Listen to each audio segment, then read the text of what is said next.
అన్ని గమనిస్తా ఉన్నారు. మన ప్రభుత్వం పోయి కాంగ్రెస్ ప్రభుత్వం వచ్చి సరిగ్గా 2.5 ఏళ్ళు అయితా ఉన్నది. ముఖ్యమంత్రి రేవంత్ రెడ్డి గారు అట్లాగే ఉప ముఖ్యమంత్రి బట్టి విక్రమార్క గారు ఎన్నికలకు ముందు ఊదరగొట్టే ప్రసంగాలు చెప్పినారు. ఇష్టం వచ్చిన హామీలు ఇచ్చింది. నోటికి ఎంత వస్తే అంత, ఏది అడిగితే అది అందరికీ అన్ని ఇస్తామని చెప్పి అడ్డం పొడుగు ఎటువడితోటి మాట్లాడింది.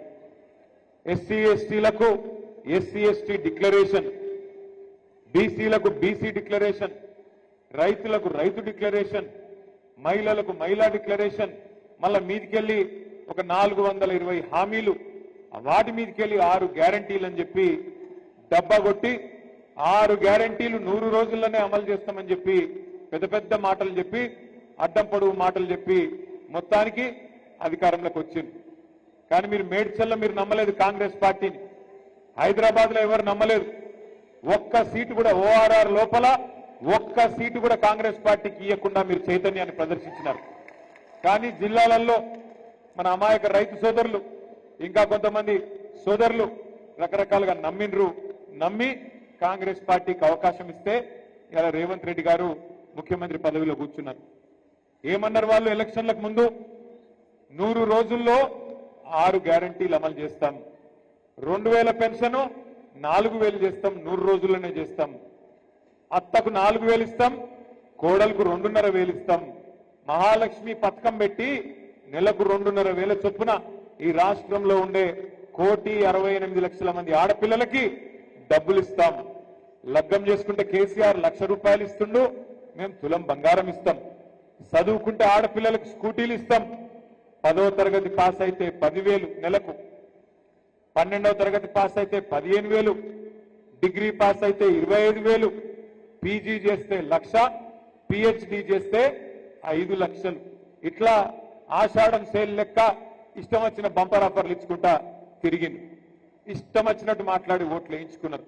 ఇవాళ ముఖ్యమంత్రి గారిని అడిగితే, ఏమయ్యా ముఖ్యమంత్రి గారు, మరి 100 రోజుల్లోనే 6 గ్యారంటీలు అంటివి, ఇన్ని మాటలు చెప్తీవి కదా, 2,000 పెన్షన్ ఎక్కడ పోయింది, 15,000 రైతు భరోసా ఎక్కడ పోయింది, మహిళలకు చెప్పిన 2,500 ఎక్కడ పోయింది, తులం బంగారం ఎక్కడ పోయింది, స్కూటీలు ఎక్కడ పోయినాయి, విద్యా భరోసా కార్డులు ఎక్కడ పోయినాయి, ఇక నువ్వు చెప్పిన మిగతా డిక్లరేషన్లు హామీలు ఎక్కడ పోయినాయి ముఖ్యమంత్రి గారు అంటే, ఆయన చెప్తున్నాడు నిన్నగాక మొన్న ఆదిలాబాద్ లో ఒక ముఖ్యమంత్రి నోట్లకెళ్ళి మాట్లాడకూడని మాట.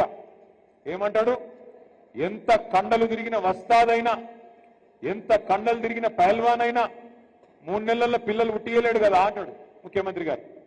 నేను అడుగుతున్నా, అయ్యా ముఖ్యమంత్రి గారు, 3 నెలల్లో పిల్లలు పుట్టరని మా అందరికి ఎరికే, మా అందరికీ తెలుసు, మనిషి అనేటువంటి అందరికీ తెలుసు. కానీ నీ గవర్నమెంట్ వచ్చి 30 నెలలు అయింది. సరే 3 నెలల్లో పిల్లలు పుట్టియారు మాకు తెలుసు, కానీ 30 నెలల్లో పిల్లలు పుట్టకపోతే మరి ఏమనాలే, నిన్ను ఏమని పిలవాలని నేను అడుగుతున్నా. 30 నెలలు అయింది కదా, 100 రోజులు అంటివి కదా, 6 గ్యారంటీలను అడ్డప్పుడు మాట్లాడుతీవి కదా, మరి 30 నెలలు దగ్గర పడ్డది, ఇప్పటి వరకు అత్తలేదు పత్తలేదు. గట్టిగా మాట్లాడినావు అనుకో ఒక కేసు పెడతా అంటాడు, ఇంకొద్దిగా గట్టిగా మాట్లాడినావు అనుకో నీ లాగుల తొండలు ఇడిచి పెడతా అంటాడు. ఈ బగ్గడు మాటలు తప్ప, చిల్లర మాటలు తప్ప ఒక్కటంటే ఒక్కటి మంచి పని చేయలేదు.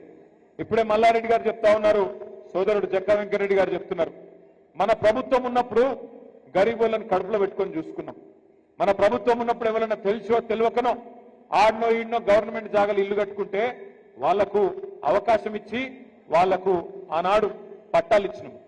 జీవో నంబర్ 59 కింద, జీవో నంబర్ 58 కింద 2,50,000 మందికి, ఒకరికిద్దరికి కాదు, 2,50,000 మందికి పట్టాలు ఇచ్చింది కేసీఆర్ ప్రభుత్వం, 2,50,000 మందికి.